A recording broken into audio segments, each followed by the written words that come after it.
Welcome to part 6. So far, we've talked about confidence, fluency, communication habits, pronunciation, mindset, and long-term growth. Now we're going to focus on one of the most important skills in the entire English learning journey, conversation mastery. Because at the end of the day, language exists for one reason: connection. People don't learn English to memorize grammar books. They learn English to communicate, to build relationships, to create opportunities, to share ideas, to tell stories, to solve problems, to change their lives. And conversation is where all of those things happen. Let's start with a simple truth. Most conversations fail because people focus too much on themselves. They worry about what to say next. They worry about making mistakes.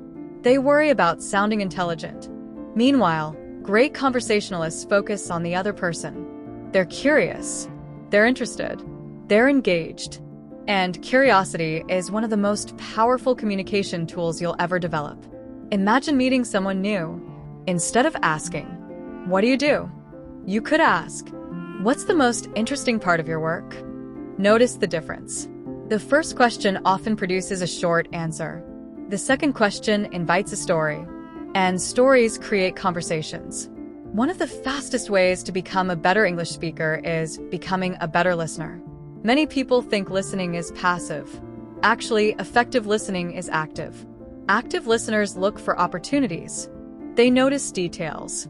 They ask follow-up questions. They encourage people to continue speaking. For example, someone says, "I recently started my own business." You could respond, "That's exciting." Or you could say, "That's exciting. What inspired you to start your own business?" The second response keeps the conversation moving. Conversation is like a tennis match. One person sends the ball. The other person returns it. Strong conversations continue because both people contribute. Now, let's talk about another advanced communication skill: the skill of explaining complex ideas simply. Imagine you're discussing artificial intelligence, climate change, economics, education, healthcare, or technology. Many learners assume advanced topics require complicated vocabulary. Not necessarily. The strongest communicators often explain difficult concepts using simple language. For example, instead of saying, "The company experienced substantial operational inefficiencies," you might say, "The company wasn't working as efficiently as it could." Same idea, much clearer. Remember this principle. If you can't explain something simply, you probably don't understand it deeply enough.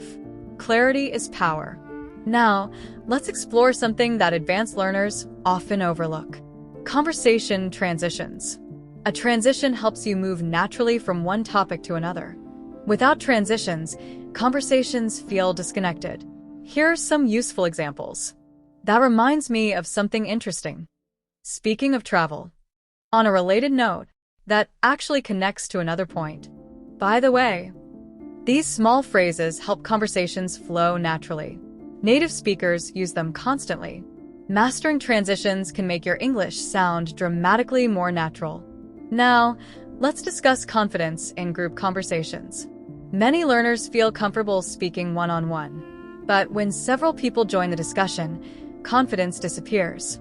This is completely normal. Group conversations move faster. Multiple voices compete for attention. Topics change quickly.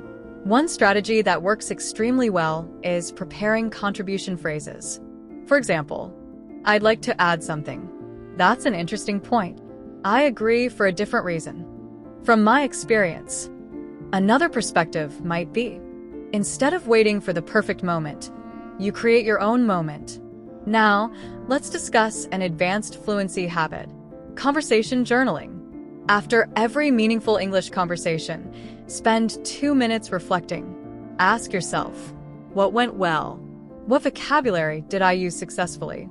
What words did I struggle to remember? What would I say differently next time? This simple habit accelerates improvement because it transforms every conversation into a learning opportunity.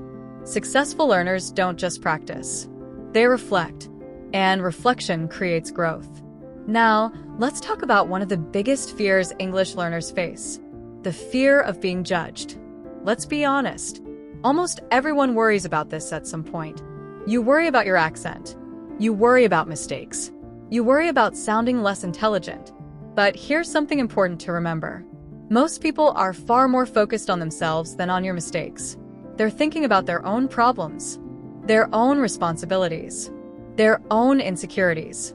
They're not analyzing every sentence you say. And even if someone notices a mistake, so what? Mistakes are evidence of growth. Nobody learns a language perfectly from the beginning. Nobody. The people who improve fastest are often the people who are willing to make mistakes publicly. Think about children learning language. They make thousands of mistakes, yet they continue speaking. They don't stop because communication matters more than perfection. Adopt that mindset. Now, let's move into another powerful skill: persuasive communication. Whether you're in a job interview, a meeting, a classroom, or a casual discussion, persuasion matters. Persuasion doesn't mean manipulating people. It means communicating ideas effectively. One powerful structure is opinion, reason. Example. Let's see it in action. Opinion. I believe remote work can be highly effective. Reason. It allows employees greater flexibility and often increases productivity. Example. In many companies, workers save commuting time and can focus more on important tasks. This structure makes your ideas stronger and easier to understand. The next advanced skill is storytelling for influence. Facts inform. Stories inspire. Imagine you're discussing perseverance. You could define perseverance. Or you could tell a story about someone who failed multiple times before succeeding. Which approach is more memorable? The story. People remember stories because stories create emotion. And emotion creates memory. Now, let's discuss a hidden secret of fluency: energy. Have you ever noticed how some speakers immediately capture attention? It's not always because their English is perfect. It's often because they speak with energy. They sound engaged, interested, alive, enthusiastic. Energy is contagious. If you sound excited about a topic, people become more interested. Practice speaking with intention. Let your voice reflect your ideas. Communication isn't only about words. It's about delivery. Now, let's imagine your future again. Picture yourself 1 year from now. You're speaking English confidently. You're participating in conversations naturally. You're expressing ideas clearly. You're understanding others easily. That version of you is not created overnight.